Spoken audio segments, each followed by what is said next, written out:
Welcome to the Super Sentai Brothers. This is episode 3 of License to Carranger, the internet's best and only podcast dedicated to the Gekisou Sentai Carranger. Every week we watch an episode of the show and we share our thoughts with you, the listeners. My name is Matt J. With me as always is my co-host and brother Dave. Dave, how you doing today, bud? Doing pretty well. How are you? Doing very well, thank you. It is, I have hit the point of my, Christmas vacation that I don't miss work or anything, but it does definitely feel weird that, I haven't gone to work in a while, and I'm also not going to work tomorrow.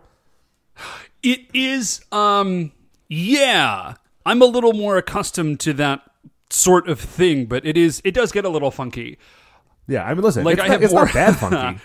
No. It is weird, though. You're totally right. I have more endurance for it than that. I start to get that way after about, a month. Oh, don't get me wrong, Dave. This is not a bad feeling. It's just a little unusual. Yeah, no, that's what I'm saying. It's not bad. It's great. It's just a little bit weird. Dave, speaking of things that are great and also a little bit weird, today we are watching episode 3 of Gekisou Sentai Carranger. It is called The Beginner's Mark of Justice. But before we get into that, shining in the heavens, there are 5 stars. Oh, actually, before I say this, thank you. Speaking of the 5 stars, thank you to everyone last week who sent in their guest stars. Yeah, I listened to it. It was great. You guys crushed it. It was delightful. It was so nice to listen to the 5 stars and not have to have already done them. But Dave, speaking of doing the stars, what is our first star of the week? First star of the week, Matt. Happy New Year, everybody. Happy New Year. Happy New Year. Going into 2019, I don't know. It's exciting. Yeah. New year, new you. Exciting to be going into 2019. Exciting to be going out of 2018. Yeah, man, there were upsides and downsides. There were a lot of, let me put it this way. There were a lot of, very public downsides, but, personally, I had a very nice year. Yeah. Oh, listen, I actually had a very similar year, but I do generally feel like it is time to close the books on 2018. I feel like it's done everything it can do for us or to us, you know? And I'm excited about 2019. I am excited about 2019. I'm excited about... It's very weird. We're actually in a weird position this year because normally, when we started the show, it was... we would run, August to August for our seasons. Yeah, and, there's been... a couple of the seasons have been... long seasons, and then we lost some time this year, so we are kind of... It's weird. We are now sort of synced up with the actual calendar, which I like. I don't know if I like it better or worse, actually. It's a little bit weird. I guess we'll see at the end of this year. I guess that implies that we get all, 50-so episodes in the course of the year, but I think we can at least make a good run at that. I feel, the twins are getting older, and the older they get, the easier these things get to do. So, yeah, I think we'll be able to do it. And we'll see. So happy 2019, everybody. Yeah. So speaking of it being 2019, this year's motto. What is it going to be? Okay, so in the past, it's up your game. Yeah. I think that was our very first motto. Was it 2014 was up your game? When did we start doing this show? Holy crap, it was. No, this is our 5th year doing it. So we've started our 5th year. So we've completed 4 years. But it's 2018 I think we started it in 2014. So. Yeah, so first year was Up Your Game, and then it was also Up Your Game the year, Keep Upping It. Yep. Keep Upping Your Game, which were both very good pieces of advice. And honestly, that stops being our official motto, but I think that's always our unofficial motto. I was going to say, I think you just have to carry those things in your heart. And then the year after that was Be Excellent to Each Other. Mm-hmm. Very timely advice. And then this year was Crush It. And I hope you all crushed it in 2018. I hope you all crushed it in 2018, but now it's 2019. And we're not saying to stop upping your game or stop being excellent to each other or stop crushing it. But it's a new year, and we just want to give you something to hold in your heart moving forward into this 2019. So I thought... Matt, what do you think? Well, yeah, so I thought, speaking of moving forward, since this year happens to coincide with the beginning of the new season, I thought maybe we could do something a little more, thematically appropriate to Carranger and be okay. What about, shift into gear? Okay. Well, I like the sentiment behind that. Shift into gear isn't really pithy, I would say. I think we want something that kind of, it sort of rolls off the tongue a little bit more. Fun fact about pith, apropos of nothing except the fact that you said the word pith. Are we talking about the helmet, or are we talking about the stuff inside an orange? The stuff inside an orange. Apparently, candied peel was considered very medicinal because, like, most of the vitamin C in citrus fruits actually resides in the pith. Oh, no way. Yeah, that's probably why it tastes so gross. But if you candy it, it tastes good and is high in vitamins. So anyways, I like shifting to gear. I think that says a lot of good things. I think that's good advice. But again, I do want something pithier. What about just get into gear? Get into gear is good. Because I think that's sort of a phrase that people use already. Yeah, or get it in gear, maybe. Get in gear? Just get in gear? Yeah, get it in gear. Get it in gear. I think that works. Yeah. Yeah. I don't think we need to go past that. Okay. It's 2019, guys. Get it in gear. Now listen. Maybe you're already in gear. That's great. I'm glad for you. In that case, shift into a higher gear.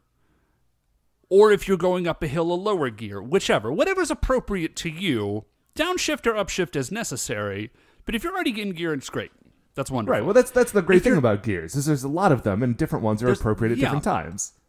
If you're not in gear, get into gear, guys. Just do it. All right. I feel good about this. I do feel good about that. I actually, Matt, I've been getting into gear. We haven't discussed this previously. I've just been really getting into gear. And here's something I realized, Matt. Can I share some getting into gear advice with you? Please. I feel that's entirely appropriate right now. Yeah. So, if not now, when, obviously, Dave? I know. So obviously, the twins they keep us really busy, right? And for a long time, we have just kind of been Beth and I, that is, have just sort of been in survival mode. You know what I mean? Sort of like, one day to the next, like just make it through today and get on to tomorrow and just kind of keep going that way. Yeah. And that's great. Sure. Survival is great. It is. And we have survived. But we sort of, the twins are starting to get older and we're like, man, we really got to get back on the ball with stuff, kind of get back to really watching our budget and watching what we eat and all of those things. And what we realized is, once you fall into survival mode, it's very easy to stay in survival mode. But if we had kind of started off by staying on top of things, it would have been much easier to stay out of survival mode, if that makes sense. And a lot of the things we're talking about doing aren't actually things that take a ton of time. So like meal planning, yesterday we sat down, it took about half an hour, we planned all our meals for the week, and then we went shopping, and we bought all the groceries we needed for the entire week. And that's just a small thing that's going to help us avoid burning as much money going out to eat, which is a bad way to spend your money. I love going out to eat. But, so anyways, that's just a small way that we're getting into gear. A lot of the times, it's small things, guys. Yeah. It's little things, and, you add those little things up and they become big things. So I did just realize, Dave, that by having Get It in Gear as our motto this year, it is kind of another year of up your game. Well, yeah, but see, upping your game assumes that there's a game already started. I think get into gear is a little more broad, because again, you can go up or down if you're already in gear, but if you're not, that's okay. Some people just aren't in gear. It's all right. Maybe you had a tough year. Yeah. It's cool. So if you're not in gear, get into one. But if you're not in gear, get into one. First gear is okay. You got to start in first gear. You can't jump right to third gear. It throws your transmission off. Yeah, unless you're rolling down a hill or something. I don't know. Yeah, unless you're already rolling down a hill. So, whatever. If someone threw you down a hill, shift into second or third gear. If someone's throwing you down a hill, you can shift right. Yeah, you're good. Other than that, just start in first gear. It's all right. You got to start someplace. Anyway, Dave, that's good. I feel good about this. So what is our third star of the week? Third star of the week, Matt, is it's New Year, which means I am having cassoulet for dinner. Ooh. I love cassoulet. Sure. It's probably my favorite dish. Yeah, I think it's just probably my favorite dish. It's my favorite thing to eat. Can you, for the good people at home who may not eat it as often, describe cassoulet? So, cassoulet is a, French bean stew that has like pork ribs and some sausages and a lot of thyme, THYME, in it, and like some tomatoes, and then some breadcrumbs on top. It's amazing. It just tastes like warm home. I don't know how to say it. Like I ate it the first time I ate it, I was like, this is incredible. So we have cassoulet every New Year's. And the reason that we have cassoulet every New Year's is we did it one year. This was years ago. We were like, oh, this is really good. It's delicious. But it's kind of like, it takes a while to make. Sure. All right. And anything that's that bean heavy is going to take a while to sort of set. Yeah, it's bean heavy, and it's also French, which means there's like, it's not necessarily that any particular step is complicated. There's just like a lot of steps because that's French cooking. And so we kind of didn't do it again for the whole rest of the year. And then the next New Year's came around, and I said, hey, so I put on a very innocent face when I said this. I said, hey, what should we have for dinner?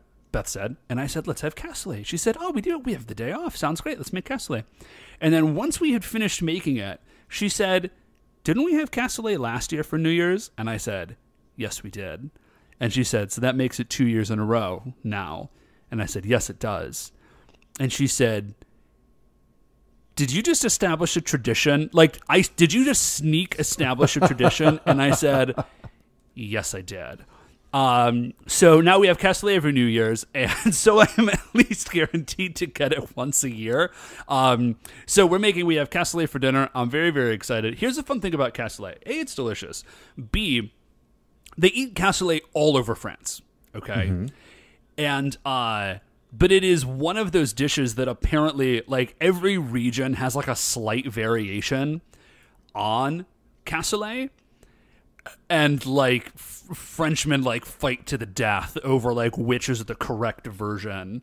You know, like, how do you really make it? Is it supposed to be made with, like, duck or whatever? That sounds extremely and delightfully French.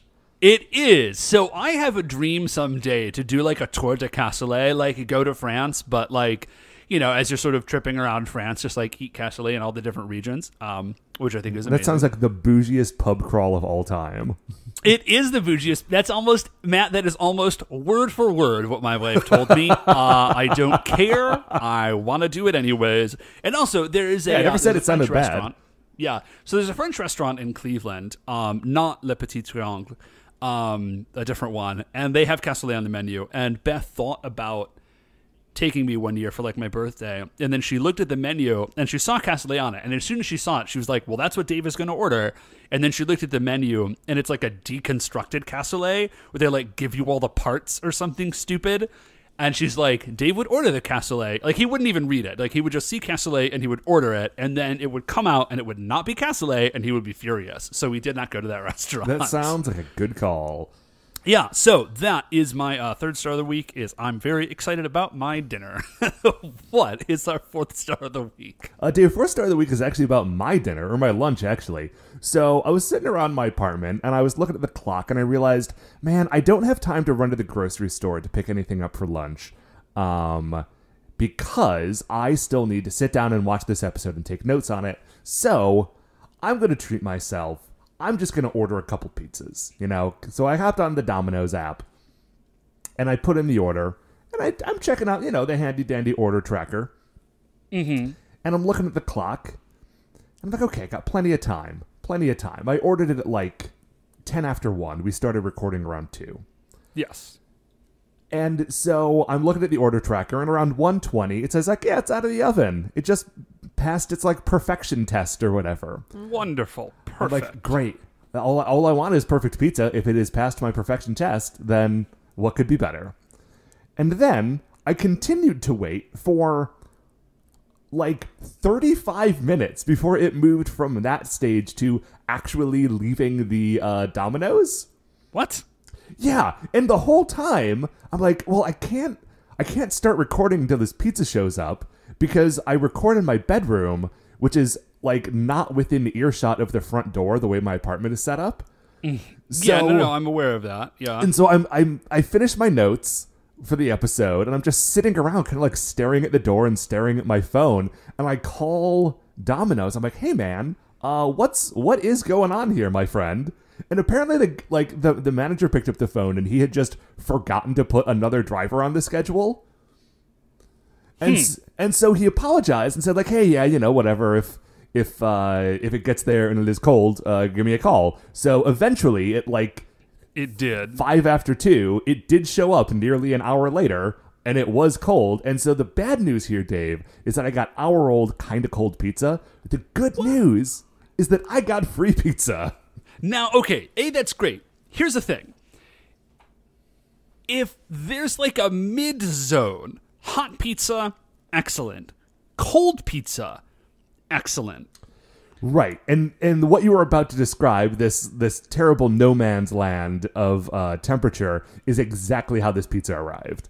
Oh, bummer. I feel like you probably should have just tossed it in the fridge.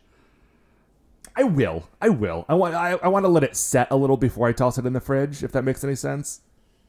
Yeah, no, that makes sense. Yeah, you want to let it sort of... You don't want to throw it right in the fridge. I feel like that would do something... Well, what that does is it makes your fridge smell like pizza for 3 weeks. Oh, yeah, you probably... that's one of those things that, like, sounds like it would be cool, but it does sound good, not. But until, like, then week 2 rolls around and you're like, man... Like, I enjoyed that pizza that one day. I do not want to live with, like, the ghost of this pizza haunting my refrigerator for another week. Mm-hmm. Anyway, sorry about your pizza, Matt. Hey, man. It's free, so I can't complain that much. Dave, what is our 5th and final star of the week? 5th final star of the week, Matt, is new D&D books. New D&D Very exciting books. So, some of these are not new. Some of them are just new to me. But for Christmas, I got, from my wife... Volo's Guide to Monsters, very exciting, and Guildmaster's Guide to Ravnica. Yes, now the Ravnica book is a... that actually is pretty new. Yeah, that just came out like late last month. But it's a campaign setting book based on the world of the card game Magic the Gathering. Yeah, so they're both owned by... If you don't know this, like they're both owned by Hasbro, because Hasbro owns... Well, they're both owned by Wizards of the Coast, which is owned by Hasbro, because Hasbro owns Fun. Anyways... Yes. Yeah, it's pretty wild, because if you have only played D&D and have not played Magic the Gathering, like this guy, it is like this brand new, like totally wild setting. But I was talking to our buddy Tim, and he's been playing Magic forever. He's like, oh yeah, like I know all of this stuff. Like there's books and novels and all of these things about Magic the Gathering. Like there's tons of fluff about it. But I have not interacted with it at all. Right, so I was looking through this book with you over Christmas, and... Like, all of this stuff, it is familiar in that it is a fantasy thing, but all of the specifics of it are completely, like, outside the realm of my experience, which is very exciting. It feels sort of like how when Eberron came out. Like, it was definitely a D&D book, but it was not like Greyhawk, very obviously. Right. Here's the fun thing about here is my sort of as I'm reading Ravnica. It is like a giant city-wide. It is a planet-wide city is the setting. Okay. And it is sort of like a combination of like late Victorian magic tech, but like fused with a bunch of other like more classically fantasy elements, which is very cool.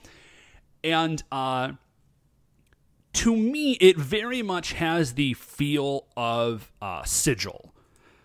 Which is the main city in the old Planescape campaign setting. Yeah, and it's kind of weird. Like, I'm not really sure why D&D is doing this, because like they reference Sigil in like the Dungeon Master's Guide, so like it definitely exists, but they have not made any noise about reviving Planescape as a setting with like a lot of detail to it. Mm-hmm. Which it's just kind of odd to me. I'm not really sure why.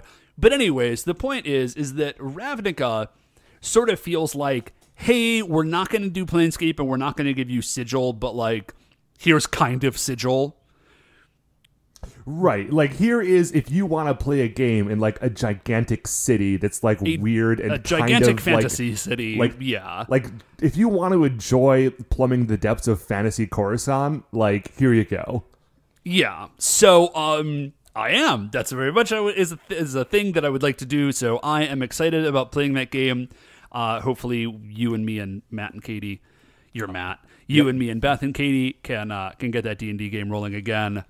Yeah. And then Volta's Guide to Monsters is just super rad. It's a bunch of new monsters, and then there's also they really dive into a bunch of the classic monsters. Like, hey, do you want 10 pages about giants? Here you go. Do you want 10 pages about Yuan-Ti? I do, actually. We got you. So, I know, right? You definitely do. So speaking of classic D&D monsters, the D&D book that I just got for myself is Arts and Arcana. Ooh, that sounds cool. And it's not a source book. It is a visual history of the game Dungeons and Dragons. And so it goes really deep on all of the art in all of the books and how the look and feel of the game developed over the decades. It's got a lot of supplementary weird stuff in there of hey, here's an old D&D magazine ad from the early 80s and concept art for video games and stuff. It's really, really cool. But one of the things that they do is there are just these occasional 2-page spreads where they say, okay, here's a classic D&D monster. Here's the purple worm. And here are the images for how the purple worm appeared in the monster's manual in the original game, the first edition, the second edition, third, fourth, and fifth edition. And you can just see how the look of these different things developed from 1976 or whatever it was until 2018. It's very cool. No, that is pretty rad. There is some stuff that I remember from the old AD&D Monstrous manual. So a few editions ago, and it is pretty wild to see. Volta's Guide to Monsters does have the Ketoblipas. It's back. What is that? That's the weird monster that lives in garbage dumps. Oh, fun. Notable only because it has a bizarre name. Okay, and I think, Dave, that is it for our 5 stars of the week. So we are going to take a break. We are going to watch episode 3 of Gekisou Sentai Carranger. As I said, it is called The Beginner's Mark of Justice. It was written by Yoshio Urasawa. You can watch it on the DVDs. It's streaming on Shout Factory's website. Please watch this show along with us. Maybe you can help us understand it. We'll be right back.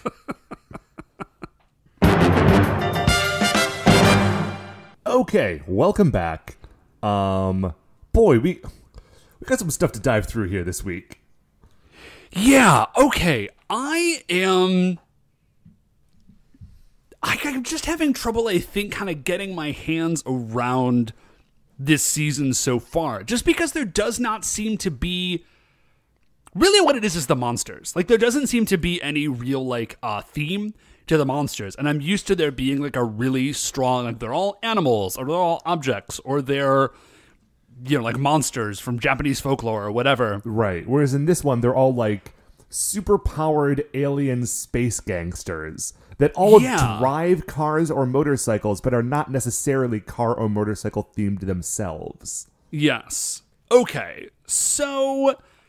The episode starts with the president of Pegasus Motors. He's his car has broken down on his way to work, his very fancy, his classic roadster.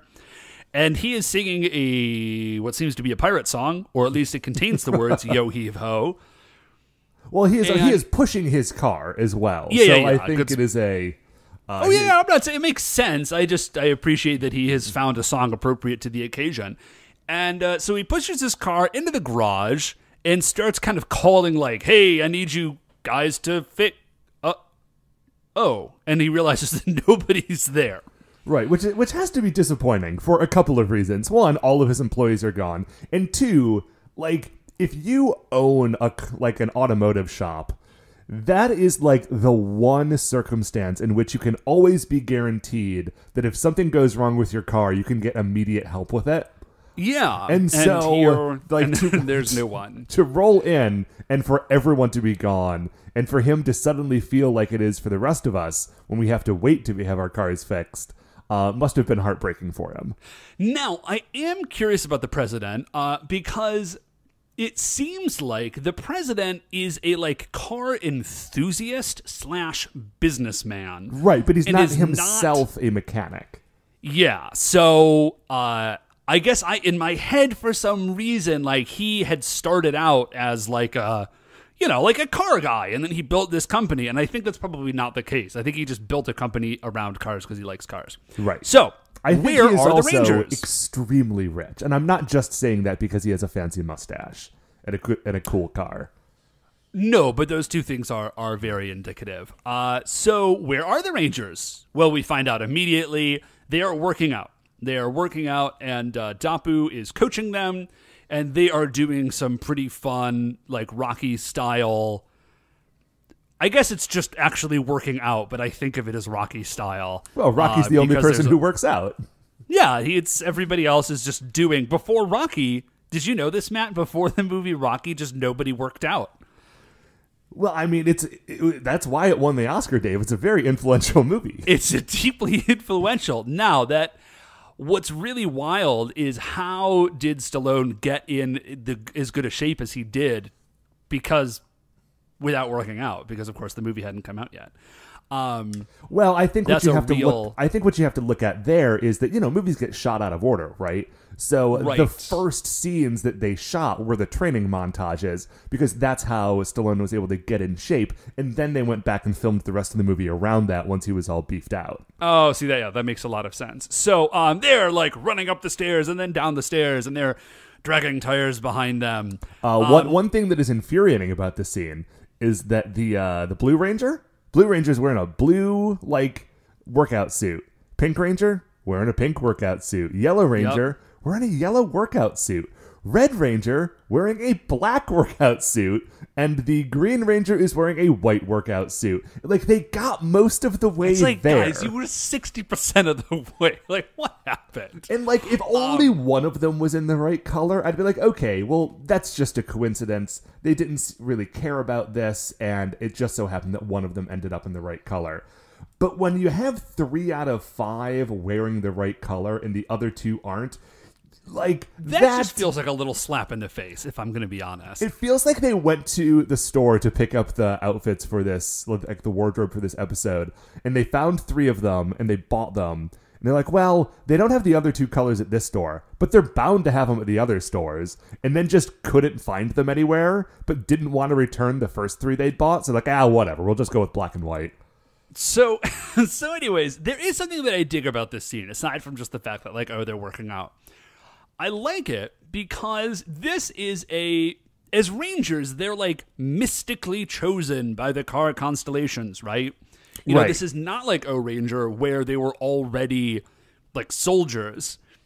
And so they're like, you were chosen by the car constellations. You're like destined to be the Car Rangers or whatever, but you were definitely not in shape. Right. So let's get on it. Like, you are an accountant. And hey, accountancy is a great skill, but it is not kung fu. Yeah, it is not like necessarily Car Ranger adjacent. So they're running around, and as they're doing all these workouts, the president finds them. So I don't know how far away they are. Probably not too far. It would actually be better if they were like really far away and he just been slowly wandering the city looking for his employees. But he finds them, and of course he's upset. Because he says, where you guys are supposed to be at work? Like, this whole company runs on 5 employees. Where are you guys? Right. Like, also, my car is broken. It needs to be fixed. Yeah. Oh, they have to hide Dapu because, of course, Dapu is a weird alien. So they all sort of, like, jump in front of Dapu. And then we do see Dapu, and he's, like, hiding behind the tires that they were dragging. And he's doing it in, like, the least effective way possible. Because he's holding it up to his head and looking through the empty part. I hate Dapu so much. Well, I mean, okay, to the show's credit, Dave, if Dapu was doing an extremely effective job of hiding from the president, then we also would not be able to see that he was still back there, and that would be weird. Okay, yeah, that's a good point. I still just hate Dapu, though. So I got to tell you, Dave, I'm coming around on Dapu a little. I kind of like him in this episode. All right. Well, listen, I will. He has one good moment. We'll get to it. He has a horrible look, and I think we can all agree on that. Although, I think that's what I'm really having trouble with, is his horrible, horrible Flesh Yoda look. And the problem, honestly, is not even the design, because something that I don't think we've mentioned is that when a new character is introduced in the show, especially if it's like an alien character, we get like a quick flash on the screen of the concept art that was drawn for that character. Mm-hmm. And so when we saw the concept art for Dapu, it looks fine. But like it's just a look that does not translate very well into like late 90s rubber head costuming.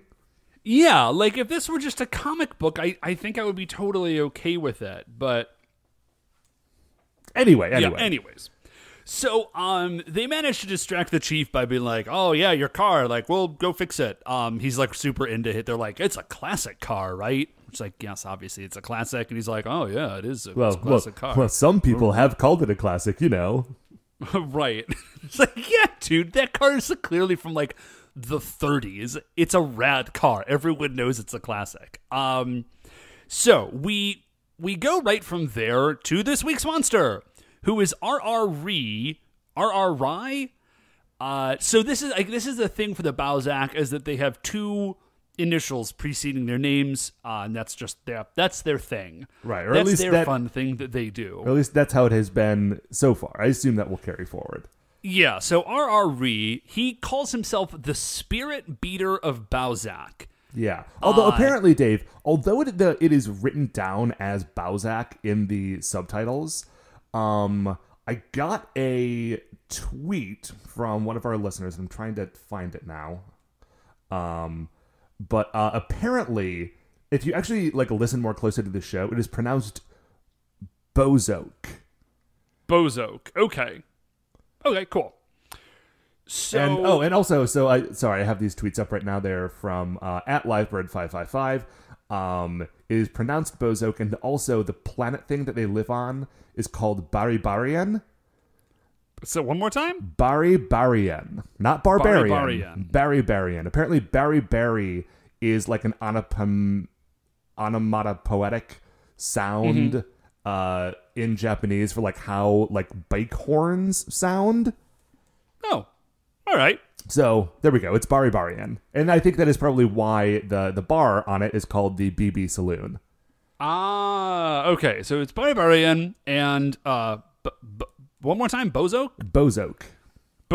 Okay, so we find out that RRE, he is the spirit beater of the Bozok, which doesn't make any sense. Here is what he actually means by spirit beater. Yeah. He has a magic hammer that he uses to beat spirit into people or objects or whatever.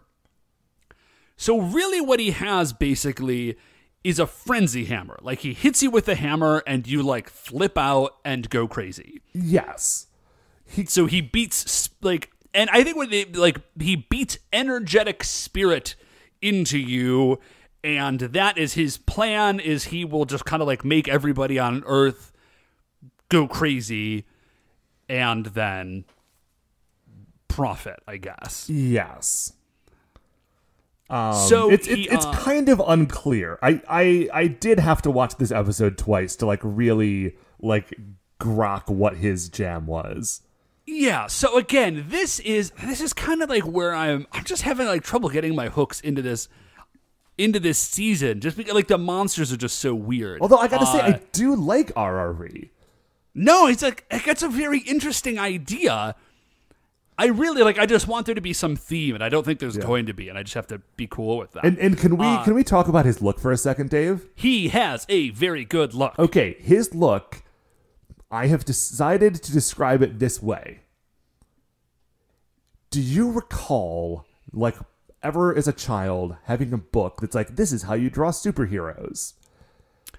Yeah, I mean, we all did, right? If you're listening to the show, you almost definitely had that book. Right, and it would be like, oh, here are the different options that you could put on your superhero costume. You could have a cape. You could have some stars. You could have, like, wrist spikes or pouches Shoulder here and spikes. there or whatever. And, like, especially if you're doing this, like, you know, if you would be on a website that said, like, design your own superhero costume, and you just choose all the options, that's what this guy looks like. It's like someone decided to choose every single option on one of those things. Does that make sense? Yeah, no, that totally makes sense. That is what is going on with this guy. Except he also has a horrible monster face. Yeah, he has a horrible monster face, of course. And so he rolls up, and there's just a woman who sees him, and she, very reasonably, like, sees him, screams, runs away, stops, like, 20 feet away, like, turns around, I think, to make sure she's seen what she sees, realizes, yes, in fact, you did really see a monster, and then she keeps running. Yeah. Now, RRE is like, well, this woman has some common sense. She's run from me, a horrible monster. That was a good call. But now I'm going to follow her and beat some spirit into her to remove that common sense so she becomes a very wild person. So the woman runs into her house and her son is there, like, having a sandwich and like, drinking some water. And the girl, it's a very nice house. Yeah, it's a very nice house. The woman runs in, slams the door behind her, runs over to the son, sort of, like, collapses next to him, like, picks up his drink and, like, starts, trying to calm herself down by getting a sip on this water. And the son says, like, hey, Mom, what's wrong? She's like, oh, my gosh, son, it's horrible. There was this monster outside. It was chasing me. And the son says, well, what did he look like? And then the door busts in, and RRE is standing there. It's like, it looked like this. It's me. I'm a monster. Ha! Dig that guy. He starts chasing her around the house, trying to beat some spirit into her. But, like, he swings his hammer, but he misses hitting her, and instead hits the vacuum cleaner. And we'll cut back to this vacuum cleaner in a moment, but for now, we need to hop up to Barbarian. Yeah, so we go up to Barbarian, and we're in the BB Saloon, and it's President Dynamo, and he's talking to Zonat, and he's like, oh, Zonat, he's like, RRE has gone under Earth, he's going to do his plan, we're going to get all the treasures, and we will turn them into the fireworks you love. This, to me, this, like, one sentence to me is bananas. Because I think what he is saying is they don't get the treasures and then, like, have the treasures and then blow up a planet with fireworks. They take all the treasures and turn them into fireworks that they then use to blow up the planet. Well, I guess that would explain why they need to keep finding new planets. Because, like, maybe they keep aside, like, 5-10% just for operating expenses. And then the rest. And then turn the rest of all those beautiful gold and jewels, turn those all into fireworks. Yeah, so I do want to go on record. I may have mentioned this before, that I am 100% not okay with the weird tongue articulation on the President Dynamo costume. I'm not okay with it. Yeah, I wonder if they took that out of the suit if they used this guy in Power Rangers Turbo. I feel like they must have, right? Man, I don't know. I didn't watch Power Rangers Turbo. Yeah, neither did I. That was sort of after my time. Although, really, most of the time when you are seeing the tongue, it is when he is, like, actively lusting after Zonat, and I imagine that Zonat did not make her way into Power Rangers Turbo. She did not. Yeah, that makes a lot of sense to me. So, he's like, we're going to do it. Great. So we go back to the garage, and all the Rangers are fixing the president's car. And I don't understand why everyone is working on this. I mean, it's their job, and he asked them to? Well, okay, no. Here's the thing, though. It isn't their job. Well, okay, that's true. I mean, It's the Yellow Ranger's job, so I'm still working on getting everybody's names. Her name is Natsumi. Thank you. It's Natsumi's job, and it is, like, maybe, like, Kyosuke would get in on that, but it doesn't make sense for the Blue Ranger, Green Ranger, or Pink Ranger to be doing this. Who are Naoki, Minoru, and Yoko, respectively. Yeah. So, I don't know why they're all doing it, but the thing is that they're actually not all fixing the car. Some of them are just, like, polishing the headlights. I think that maybe their boss was mad at them for skipping out on work, and so they're trying to, like, be as pleasant to him as possible, so they're also, like, chipping in on cleaning his car. There you go, that makes sense. So, the president is like, yes, good, and then Kyosuke says, hey, boss, can I test drive the car when we're done? And the boss is, like, a little suspicious about that, and he's like, no, I want to make sure it's, like, cool on the open road before we have you drive it. And the president says, great. And then we see a little thought bubble from Kyosuke. And he's like, really, I'm just super excited. Like, I've always wanted to drive this car. Yes, I have been desperate to drive this car for ages. So the kid shows up. The kid from earlier, whose the mother kid from had been earlier in chased the around. house, yeah. And he says, like, Dad. So it turns out that the president of Pegasus Motors, like, this is his kid, and it was his wife. Did you get the kid's name? I meant to write it down. I don't know that they ever mention it. Because I'm pretty good about it. When he first runs into the garage and is shouting for his dad, the boss does call him by name, but it went by too quickly and I just didn't write it down. But I assume that we will get this kid periodically throughout the series. So the kid, okay, here's the thing. There are two options here. One, this kid has made a very long trip from his home to Pegasus Motors. The second option is that they actually live very close to Pegasus Motors, and then the president just, like, hops on the highway and does, like, a long circuitous commute because he likes driving his car. Because we already know that, when the boss is coming into work, he's on the highway. We have seen it. I think that's gotta be it, right? I guess. Like, it's actually, like, around the block. Yeah, so, like, he must just, like, this is a 5-minute commute, and he takes an hour to do it every day so he can drive his rad car. So, that actually makes me like the president a whole lot. Oh, I tell you what? I love the president. I'm really into that. I did not think I was going to like this guy as much, but, like, 2 episodes in, because he wasn't in the first episode, right? Yeah, 2 episodes in, I like the president a lot. So, the kid that we're sure has a name shows up, and here's, like I said, here's one of the things I really like about the president is kid shows up and he's like, Dad, a monster has attacked Mom, like, I don't know what's going on. And the president's reaction is to be like, okay, well, let's go right now and go deal with that situation immediately. Like, he doesn't run, he's not nervous, he's not like, we should try to call the Carrangers. He's like, wife's in trouble, gonna go punch this monster in the face, I guess. Right. Well, I also like that when he does go, the tone with which he says, like, yes, let's go take care of this situation, is as though his son had walked in and said, hey, bad news, like, the china cabinet fell over and there are broken dishes all over the dining room. Yeah, like, he is not fazed at all. Right. He's like, oh, well, that's bad. Clearly, I need to go take care of this. Like, I'll see you guys later. I'm going home. Yeah. So, we go from there. We go back to the president's house, and he tried to. I think we mentioned this before, or we forgot to mention this before. No, we said it. RRV had tried to hit the woman, but had missed and instead hit the vacuum cleaner. So now the vacuum cleaner is going crazy and trying to vacuum up the wife, the mother woman. I wish I knew her name. Is that RRV is just sort of standing there, like, looking on, approving. They're like, yeah, this is how this should be. This is how it should go.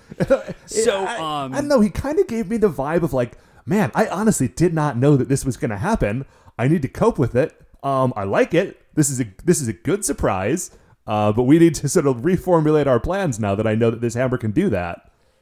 So we find out this vacuum, like I said, is trying to eat people, and I think Dapu just shows up and he tells the Rangers, like, hey, Rangers, there's some Bozoke again, right? Yeah. Bozoke?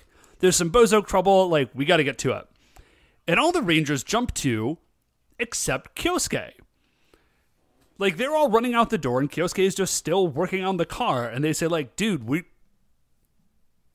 got a monster, we gotta go. And he's like, no, you guys go take care of it. Like, you guys don't need me. I'm just gonna finish this up. I'll catch you guys later. Like, you go deal with the monster. Right. We can't possibly need all 5 of us every time. That's stupid. You guys go punch this monster. I'm really into this car thing right now. And then I'm going to be able to test drive it. He doesn't say this, but basically, like, he does not want to give up on his opportunity to test drive this car. Which I don't know why. He can do it later, but he just doesn't feel like superheroing right now. So the other Rangers turn to Dapu. They're like, Dapu, we gotta get him to come with us. And Dapu says, listen, time is of the essence. We do not actually have time. Like, let's just go. And I guess we'll deal with Kyosuke later. So they do. Like, they just leave Kyosuke, and he's just working on the car, and they're going to go be rad superheroes. So from there, we see the president and his family being attacked by household objects that are just kind of floating through the air after them. We did not mention this. Oh, by the way, the kid's name, I looked it up, is Ichitaru. Oh, thank you. So whenever this hammer hits something, it leaves like a little sticker, like a seal on it, and that's how you know like what objects have been affected and what haven't.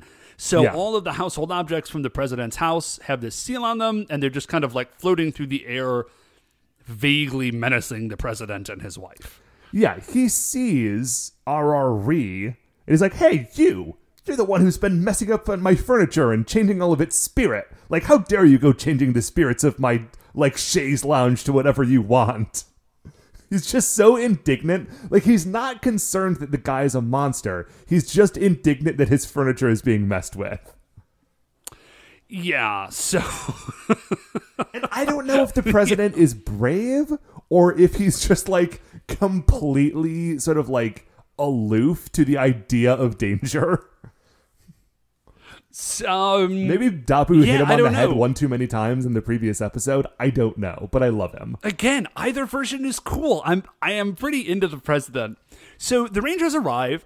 They just get into a fight. Dapu's just sort of there looking on. This, in my mind, creates sort of like a weird dynamic because he is definitely their like mentor / trainer. But he's always there at the fights. Like he's their corner man. Like he's just sort of chilling out, watching the fight happen. Yeah, I was going to describe him like a little league coach, but corner man I think is probably better. Well, I'm just kind of because he was doing the Rocky. Anyways, so we get some of their special moves, and some of them are super cool, and some of them are extraordinarily dumb. So the first one is the Green Ranger. I'm just going to say their names a bunch because I'm trying to remember them. Minoru, the Green Racer, his is like he gets down on like a wheel. Well, you know, like the little wheelie cart, like the little like flat carts that you would like lie down on to roll underneath a car to work on it. Yeah, it's like that, but he's lying down on it like face down and like flying towards someone. Yeah, and that is his pit-in attack. Mm-hmm. And then we get the blue hairpin kick, and that is the blue racer Naoki. Naoki, and it's just like a spinning high kick. Like he just like kicks and spins and kicks and spins and kicks and spins. Right. You see, he's turning like a hairpin turn. Yeah, no. It's a cool move. It actually reminds me of something that I think Shoji has a move kind of like that. Yeah, Shoji did have a move kind of like that, although he sort of like used gravity powers while he was doing it. Right. Let's see. And then we get the yellow racer Natsumi, and she just has a checker chop and it's like a checker flag, and she just hits you real hard, and that's great. And those are all very good. Yes. And then Yuko has the best one, of course. Has the worst one, where she just sort of like slowly somersaults towards you. And then maybe she's supposed to be somersaulting very quickly, but they don't speed the footage up, and like you could just only somersault so fast. Well, the weird thing also is that this is her wheel spin kick. Like she somersaults towards you a few times and then sort of like hops out of the somersault to kick you. But they sort of cut between footage of her somersaulting and a wheel rolling, and it's kind of choppy. So it's like, even if it was going to look cool, like there's the tire action going on, and that sort of makes it weird. It's very stupid. I do kind of love it. Yeah. So, and then she like gets like when she finishes her last somersault like right at your feet, and then kind of like pushes up and kicks you with both feet. Yeah. And Dapu was watching all this. He's like, oh, well, dang. Like, I guess Kyosuke was right. We actually can just do this with 4 people. Cool. Never mind. I guess everything is cool. We don't need to call in Kyosuke at all. Yeah. So we just go back to Kyosuke, and he's at the garage. Actually, I think we go to Barian at this point. We just see Kyosuke at the garage real quickly, and he's fixing the car, and he's like, "This is super cool." And then we go up to Barbarium. So, Inventor Grotch is talking to Lieutenant Zelmoda, and Zelmoda is like, we forgot to mention this earlier. Oh yeah, geez, this is a huge deal. Yeah. Sorry. So RRR has been told by President Dynamo that if he is able to succeed in his plan to defeat the Carrangers to be able to like get all the gold from Earth, then he will be given Lieutenant Zelmoda's like deputy leader position. Right. And Zelmoda is not into this at all. Yeah, obviously he's bothered by this. So Inventor Grotch is talking to Zelmoda, and he says, like, "Hey, dude, what you shouldn't, like, you should not send out the combatant wumpers, because then if they're not there, like, RRE will lose, and he won't be able to take your place." And Zelmoda's like, "Yeah, I was not planning on it, but thanks." And then Inventor Grotch immediately turns around and is like, "Hey, President Dynamo, he's not going to send the combatant wumpers, blah." Like, I'm not really sure what He just tattles on him. Yeah. Just trying to get him in trouble. Like, these are all just, like, petty jerks, and he is just getting his, like, coworker in trouble with the boss. So, President Dynamo was like, "You better send those combatant wumpers," and Zelmoda's like, "Okay, fine." So he goes and does it. From there, so they go down, and they join the fight. The combatant wumpers do, and then we go into direct attacks on the Rangers, and then now the fight starts flipping. Now the Rangers are losing, right? Now, because of course you need the power of 5. Right. Now, here are two things that I want to mention. First of all, Zelmoda has a sword, and his sword is like, if you take it, is it made of dominoes? No, it's playing cards. So it's like, if you take a deck of playing cards and sort of like slide them across a table so that they sort of like are separated out. Do you know what I'm talking about? Yeah. Like if you take that as a line and then make that line a solid thing, that is Zelmoda's sword. It's a cool look. I have no idea if it's like related to anything in particular, but it looks very cool. The other thing that happens at this stage of the fight is that RRE is swinging around his spirit beater hammer and is trying to hit Yoko, but instead it hits one of the white wumpers, and that just like causes that dude to berserk and start beating up all of the other wumpers. And I really do like the ongoing trope of the white wumpers being just like the weird comedy bit in the middle of a fight, because like you see one there, like, okay, like now I know that something is going to happen. What is it? Lay this great physical humor on me. It's usually pretty good. Yeah. So, we go from there to Kyosuke just joyriding. He's just driving around in the car, having a great time. He's like, "Man, this car is totally worth it. This car rules. Like, this car is the best. I definitely made the right decision to not go be a superhero. Can't wait. Can't wait to drive this car more and to make another car that's even better that I will make someday." So he's driving along, and almost by I guess completely by happenstance, he encounters where the fight is happening, because Minoru and Naoki just like fall in front of him. He's like, "Oh gosh," he has to like slam on the brakes. And he hops out, and like the other four, like, you know, those four are all fighting, and he just sort of stands there and watches it all happen.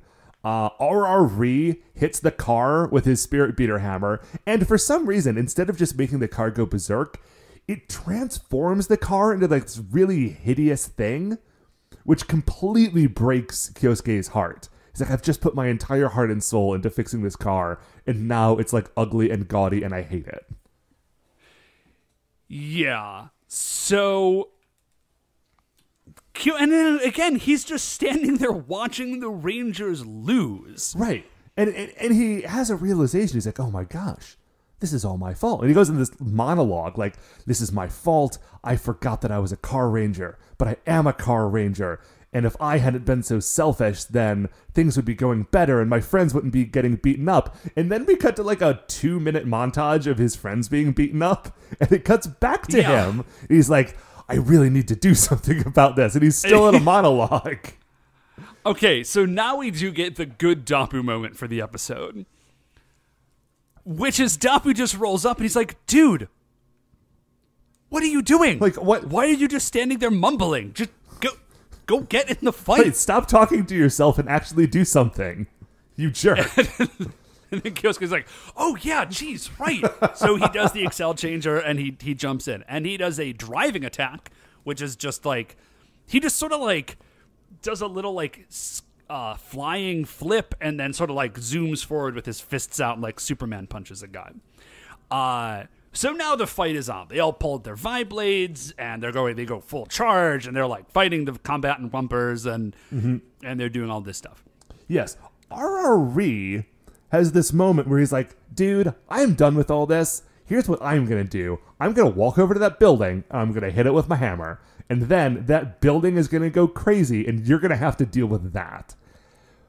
And then this part is confusing because we see what that would look like the building going crazy. But I don't think it doesn't actually happen. It's just like everyone imagining what it would be like. And then it cuts back to real life and the Rangers say, oh, we definitely need to stop you from doing that. Yeah. Yeah, they're like, we won't let that happen. So they summon Giga Formula, which if you don't remember is their like little race car that also turns into their weapons. And they grab all their weapons. And then we get a neat little montage of all of them using their weapons. I think yellow or side knuckles, is that what they are? Something like that. It's Natsumi's side knuckles. She just hammer punches people. It's rad. Like she just wrecks fools with those things. It looks great. So we get a little shot of everybody using their weapons, and we do get Kyosuke, and he solos Zelmoda. Like they just have a little sword fight. So that's cool. Yeah. It doesn't actually seem like it's going poorly for Zelmoda, but he dips anyways. So he just kind of... Yeah, well, I think it's going fine for Zelmoda in the course of that duel, but too many of his Wumpers are being defeated, so he wants to retreat before it gets very bad. And also, he doesn't care if RRE loses. Like, he has come down and done his bit. So, like, he's out of here. Yeah. So, Zelmoda, he ghosts, and they use Formula Nova on RRE. Formula Nova is when they recombine all their weapons into not a car, but a little, like, it's their finisher move. Yeah, it's a Formula cannon. Nova. Yeah, so they use it on RRE. He explodes, and then his hammer also explodes. And then when the hammer... this is really interesting. When the hammer explodes, all the seals disappear. Yeah. So we go back to the president, and his furniture sort of settles to the earth, and he turns to his wife and he says, "Great, we're moving immediately. Call the movers." So, like, I think that's how he's going to deal with this. Like, we'll just leave that house. Right, like, that house is done now. All of our stuff is already out of the house, so we're kind of already half moved if you think about it. So we'll just get a truck to take it to a new house that I will buy because I am fabulously wealthy. So then they see the Carrangers, and the kid knows who they are, and also apparently mom and dad, the president, also knew who they are. Because they run over, they're like, oh my gosh, let's get autographs from the Carrangers. This is amazing. Right, imagine our luck. I'm going to show these autographs to my employees later, and they're going to be so impressed. Wah, wah, dramatic irony. Not really dramatic irony. So they run over, and they, like, pull their... the president and the... What's the son's name? Itsushiro? Ichitaru. Like, they pull their shirts open, like, sign my undershirt, and then the mom has, like, a handkerchief that she has them sign. And the Carrangers are funny in this moment because they have to, like, pretend that they don't know these people. Like, yes, hello, citizen. Yeah, it's weird that your car is right here. I don't know how that happened. Anyway, yeah, hey. Sure. How about that autograph, buddy? So, and then that's...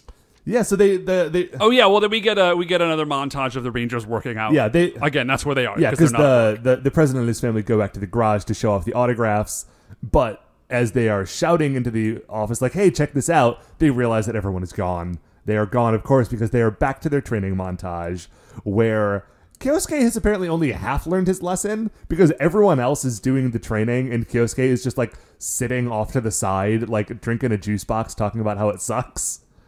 And then they catch him, and now Kyosuke, at the end of the episodes, has to drag everyone's tires, which looks miserable. And that is the end of the episode, but of course it is not the end of our episode, because first, we need to determine where RRE falls in the Creature Royale. Okay, so I am interested in RRE. I think he's got an interesting plan, and he's got a cool, weird power. Mm-hmm. But aside from that, he doesn't really have like a whole lot going for him. I don't know. He's got an interesting look. He's got a cool power. He's got an interesting plan. Like those are kind of all the things that we look at. He's got like an interesting personality. He's a little hard to figure out what he is initially. Like he doesn't have the sort of like clarity that some of the other monsters do. But like once you put all his pieces together, he's pretty good. Okay, well, let's just say real quickly, is he better or worse than BB Danpa, which is the Beethoven of the universe that we saw last episode? Oh, he is not as good as BB Danpa. Okay. Where did we put him? So BB Danpa is actually at spot number 59. And so he's above the halfway mark, and the Jewelry Priestesses, amazingly, basically holding strong at right in the middle of the pack. They're very middle of the pack people. They're very middle of the pack monsters. Certainly nothing wrong with them. Yeah. So RRE, better or worse? Better or worse than the Ring Priest. Basically, is he top half of the list or bottom half of the list? Well, okay. So what's right underneath the Ring Priestesses? We've got right under that is Chochin Kyozo, the Ghost Lantern from Carranger, and then Copy Empress from Dai Ranger, and then Baragusaka, who is the very sleepy good boy from O-Ranger, and then Baramagma. Baramagma, remind me, was Baramagma the one that looked sort of like a mining robot that was trying to cause a mountain volcano to erupt to destroy Tokyo? I believe so. Yes, that was his deal. Okay. I don't know. I think it's sort of around there. Because underneath that, you've got Kanegama, the slot machine, and Sunabaka Baba, the witch that has like weird sand boobs. Yeah, so I would say I am okay. I think I like him better than Karakasa, which is the other umbrella monster. But I do not like him as much as Nurikabe, the wall monster from Carranger. And then above that is Bara Kandama, which is like a giant wooden robot, and Bara Close and Bara Vanish. And I think those are all very cool. Yeah, so man, how did Karakasa get up? Oh, Karakasa was the second umbrella monster, which was actually the better of the two. Yes. Yeah. But I think I like RRE better. Yeah, I think that's fair. So that puts RRE at number 87 on our list. It sure does. Oh man, I don't know. Do you like RRE more than you liked like the Tofu Hermit that had the drinking contest with Kazu? Oh yeah, man, you're right. Okay. Let's just keep going down, then. See, this is the problem, is when you have this many monsters on here, even the low ones are pretty rad. Yeah. Because 92 is Duke Trump, and 93 is Purse Monk, who's got the sickest dunks. Yes. And then Tofu Hermit. Okay, so now right below Tofu Hermit, we have the Poison Gas Rat. I think I like RRE more than I like the Poison Gas Rat. Okay. Yeah, I'm cool. How is Poison Gas Rat that high? We're not doing this. Diamond Dimension. That's what I want to know. Yeah, I have no idea. He's also higher than Mujin the manga artist. Well, Mujin the manga artist was weird. Yeah. Okay. No, I'm cool with that. Below Tofu Hermit, but above Poison Gas Rat. Yeah, I think that's good. And that's number, what, 96? But it's number 96 out of 147. So it's still pretty good. Yeah. All right, man. Well, that's it then. Yes, that is going to do it for another episode of Licensed to Carranger. Before we finish up here, I'd like to remind you all that you can email the show at supersentaibrothers@gmail.com. If you want to get any updates on future episodes or check out the things that we're talking about on Twitter, we are on there at Super Sentai Bros. If you like the show, please remember that shining in the iTunes review section, there are 5 stars. Rate, review, subscribe on Apple Podcasts, wherever it is that you find the show, because theoretically that will help other people find the show. And it's the beginning of a new season, which is the perfect time to find the show. The Super Sentai Brothers are a production of Retrograde Orbit Radio. If you'd like to listen to any of the other great Retrograde Orbit Radio shows, you can do that all at retrogradeorbitradio.com. Once again, we are the Super Sentai Brothers. I'm Matt. I'm Dave. And we'll see you next week for the greatest show on Earth.